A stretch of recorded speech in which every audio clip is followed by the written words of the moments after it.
Hey everyone, first off I just want to say thank you to everyone who watched my first rig video and left comments, and I really appreciate that.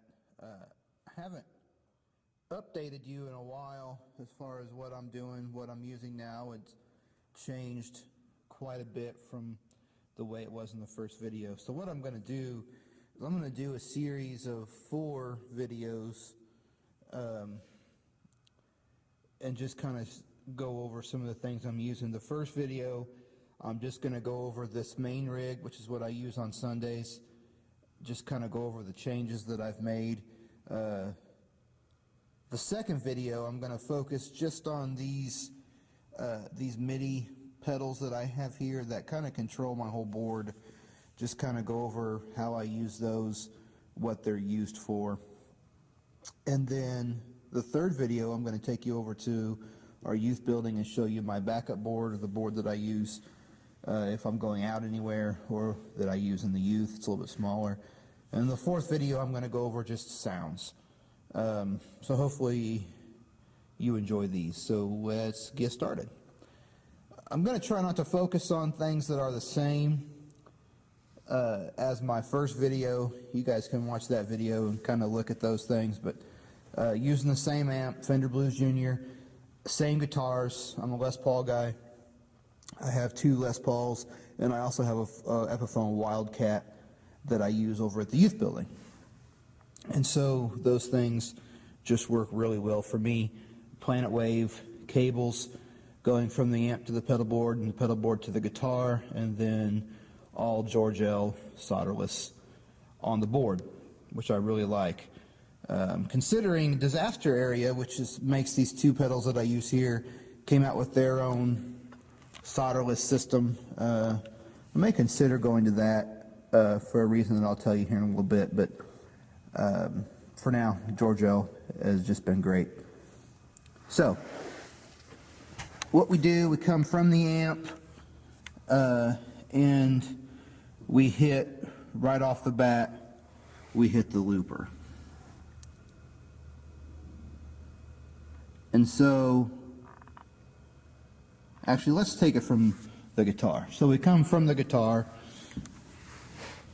and we come into this looper. This looper is sideways. I'll try to zoom in. This looper is made by American Loopers. I've got another one of their loopers. It was on the first video. It's over on my backup board now. This is just a little 4-channel looper. I use it for stuff that's always on. Now, a lot of the things that I do are a little bit unconventional, and that is because I'm a worship leader, and I'm also the main guitar player. I play a lot of the lead parts. I play a lot of the rhythm parts as well. And so I cannot afford for anything to break during service. I can't afford to have to stop and do something else. So everything that I have done is to make this board as fail-proof as possible. Some of it is probably overkill, and I'd probably agree with the people that think that you don't need all this stuff to do what I do, but it's what I like. It eases my mind, and like I said, a lot of this stuff is a little bit unconventional, but anyway, it's just what I do. So channel 1 comes right in. We hit this RC booster. I went over this RC booster before. Just adds a little bit of color, a little bit of high end to my sound. This is on all the time. The next pedal is this Walrus Deep 6 compressor. This is different from the last video. I explained kind of why I use a lot of Walrus stuff in the last video, but they're a local company here in Norman and Oklahoma City.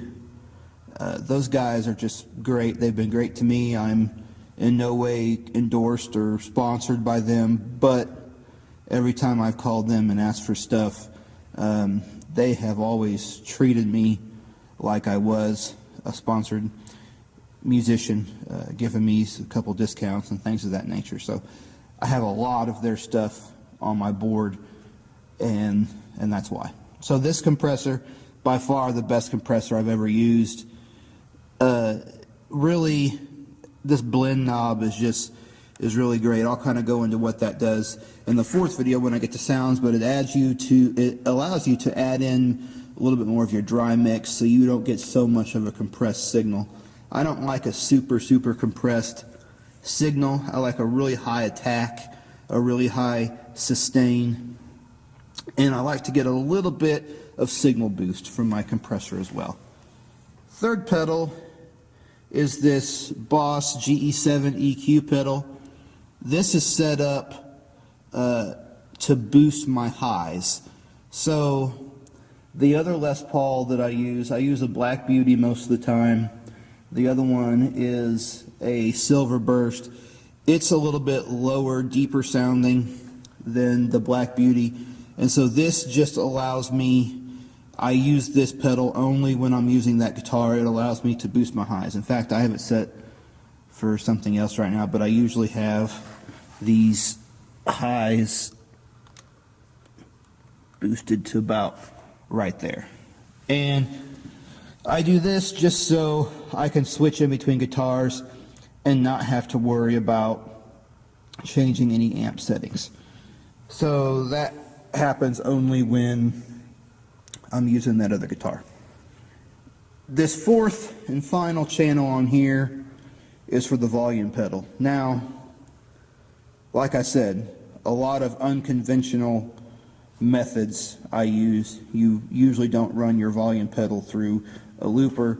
This Disaster Area Pedals has a out right there for a volume pedal, but the only problem is there is no way to switch it off. If a cable goes bad going to my volume pedal, I'm hosed. I have no sound, which is no good.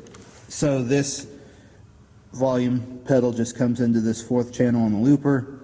I know a lot of people like to run their volume pedal after drives. I do too, but I have found that it's virtually no difference running it here. So I don't know how much merit that philosophy really has.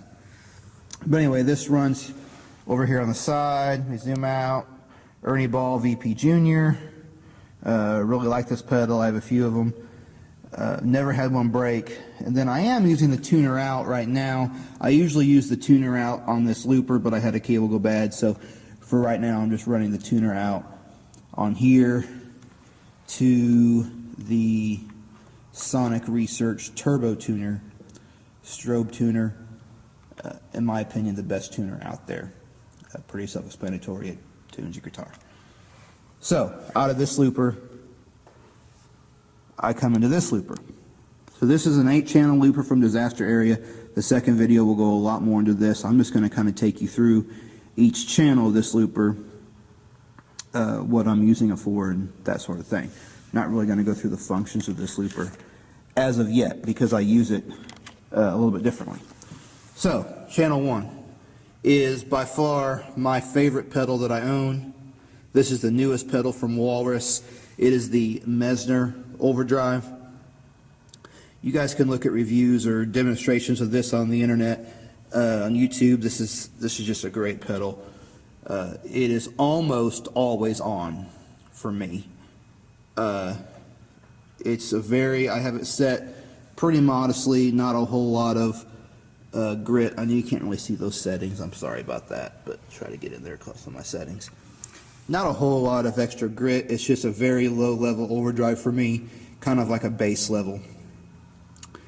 My main difference from the first video to the second video, I mentioned in the first video that I don't stack overdrives. And my reasoning for that was because I had never really learned how to do it effectively. And since then, I have done a lot of research, a lot of practice on stacking overdrives, and to be honest with you, I don't know how I ever did it without stacking. So I stack overdrives all the time now. This Mesner is usually always on unless I'm going completely clean, which is not a lot. Just on a few songs do I go completely clean. But this Mesner is just great. Next, I've had this pedal for a while. This is the Audio Voyager. This is my second stage overdrive, and it is always stacked up on top of the Mesner. A little bit more gain. The gain's not up a lot on this, just because I'm using more signal boost than anything to get a little more drive out of the Voyager. Third stage is the Harvester. Actually, my third stage is the Mayflower, Audio Mayflower. This is not really a new pedal for me, but I always use this as a third stage, as a last stage overdrive in the past, and now I use it as a third stage just because I really, really like this pedal. This pedal, in my opinion, sounds better stacked with other pedals than it does on its own, if that makes any sense. Just my opinion.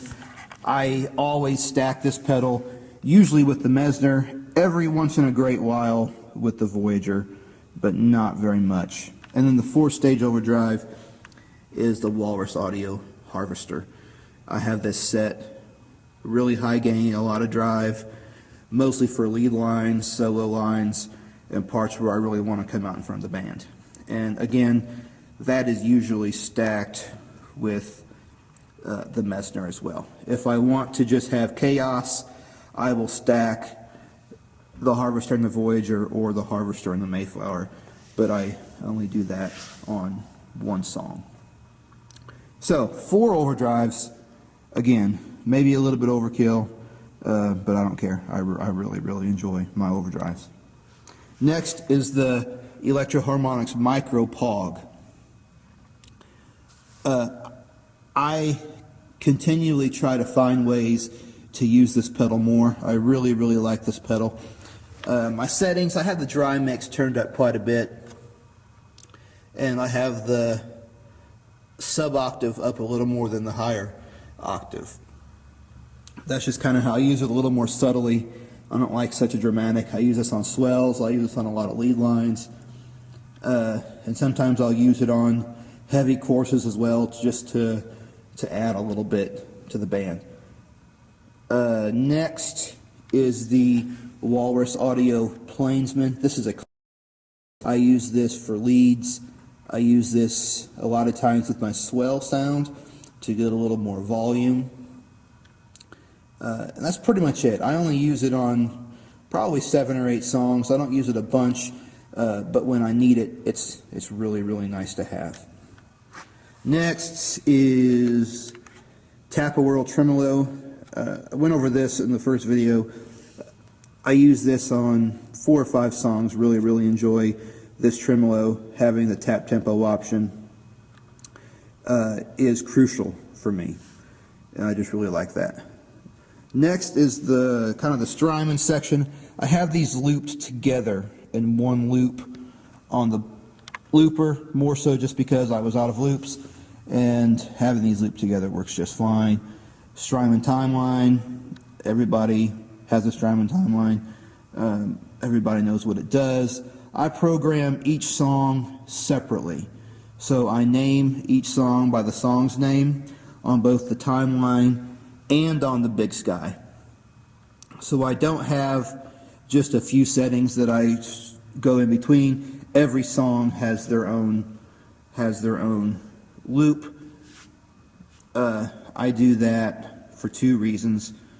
Number one, just so I can know what song I'm on during worship, and I just kind of like having each song with their own loop. It makes it easier for me to program. These are the pedals. These are running through this little disaster area with this little extension.